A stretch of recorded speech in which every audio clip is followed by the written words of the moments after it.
অযৌক্তিক আন্দোলন ও আবদারের ধৈর্যের সীমা অতিক্রম করে ফেলেছে বলে জানিয়েছেন স্বরাষ্ট্র উপদেষ্টা জাহাঙ্গীর আলম চৌধুরী। সকালে গুলশানে নৌ পুলিশ হেডকোয়ার্টার পরিদর্শন শেষে সাংবাদিকদের একথা জানান তিনি। এ সময় রাস্তা বন্ধ না করে নিজেদের এরিয়ার কর্মসূচি পালনের অনুরোধ করেন স্বরাষ্ট্র উপদেষ্টা। উত্তরা থানায় হামলার বিষয়ে তিনি বলেন, তদন্ত করে জড়িতদের বিরুদ্ধে প্রয়োজনীয় ব্যবস্থা নেওয়া হবে।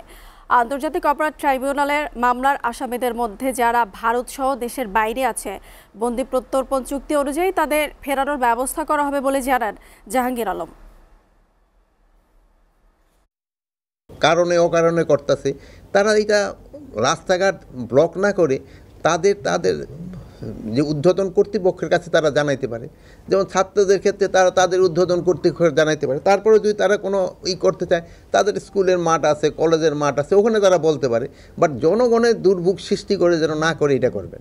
কিন্তু সবারই কিন্তু একটা ধৈর্য আছে, মানে এক সময় কিন্তু সবাই ধৈর্যের বাঁধও কিন্তু ভেঙে যায়।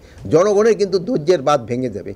এই সময় দেখবেন যে জনগণের কিন্তু তাদের ক্ষেত্রে অন্য রকমের ব্যবস্থা নেওয়ার চেষ্টা করে।